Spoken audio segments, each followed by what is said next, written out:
గుంటూరు జిల్లా అన్నపరు బీసీ సంక్షేమ హాస్టల్లో ఫుడ్ పాయిజన్ ఘటన వెలుగులోకి వచ్చింది. బీసీ బాలుర హాస్టల్లో 16 మంది విద్యార్థులకు అస్వస్థతకు గురయ్యారు. వారు వాంతులు విరోచనాలతో అస్వస్థతకు గురైన విద్యార్థులను పెదనందిపాడు ఆసుపత్రికి తరలించారు. గుంటూరు జిల్లా అన్నపర్రు బీసీ సంక్షేమ హాస్టల్లో ఫుడ్ పాయిజన్ జరిగింది.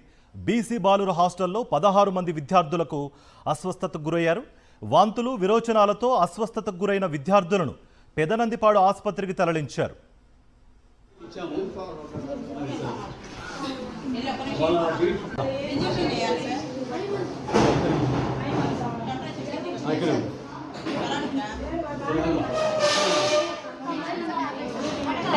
టాబ్లెట్స్ అడుగు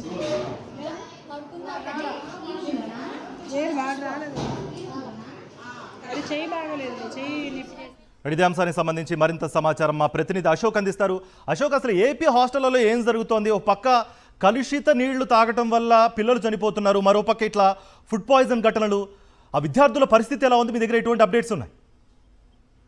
ఇప్పటి వరకు 46 మంది హాస్పిటల్లో జాయిన్ అయినట్లు మనకు తెలుస్తుంది. గుంటూరు జిల్లా పత్తిపాడు నియోజకవర్గంలోని పెదనందిపాడులోని అన్నపర్రు బీసీ హాస్టల్లో ఫుడ్ పాయిజన్ అయింది. రాత్రి ఆహారం తిన్నారు. రాత్రి నుంచి కొంతమంది విద్యార్థులు అస్వస్థకు గురి అవుతున్నారు. వాళ్ళకి తీవ్రమైన వాంతులు వస్తూ ఉన్నాయి.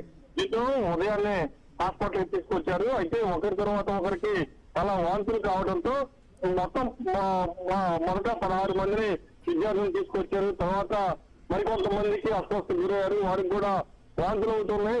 ఉదయం టిఫిన్ కింద కిచిడి కూడా చేశారని చెప్తున్నారు. మొత్తానికి పూర్తిగా కలుషిత ఆహారం వల్లే ఈ విద్యార్థులు అస్వస్థకు గురయ్యారని చెప్తున్నారు. మొత్తం ఇప్పటికీ 46 మంది విద్యార్థులు పూర్తిగా అస్వస్థకు గురైనట్లు కూడా మనకు తెలుస్తుంది. పూర్తిగా కలుషిత ఆహారం వల్లే ఈ అస్వస్థ చెప్తూ ఉన్నారు. అయితే రాత్రి దొండకాయ కూరతో పాటు అన్నం తిన్నారు. కొంతమంది విద్యార్థులకు వాంతులు వచ్చినాయి. ఉదయం కిచిడి కూడా తిన్నట్లు కూడా చెప్తూ ఉన్నారు. దీంతో మొత్తం 46 మంది విద్యార్థులకు పూర్తిగా వాంతులతో ఇబ్బంది పడటంతో వాళ్ళందరినీ పెదనందిపాడులోని హాస్పిటల్కి తీసుకొచ్చారు. ఇప్పటికే వైద్య ఆరోగ్య శాఖ అధికారులు అక్కడికి చేరుకున్నారు. కలెక్టర్ కూడా వెళ్తూ ఉంది. అయితే పూర్తిగా కలుషిత ఆహారం తినడం వల్లే అస్వస్థకు గురయ్యారు. బీసీ సంక్షేమ హాస్టల్లో విద్యార్థులు పూర్తిగా అస్వస్థకు గురయ్యారని అధికారులు చెబుతున్నారు. అయితే వీడి పరిస్థితి కొంత ఆందోళనకరంగానే ఉందని చెప్తున్నారు. కొంతమంది పరిస్థితి అయితే నిలకడగా ఉందని చెప్తూ ఉన్నారు.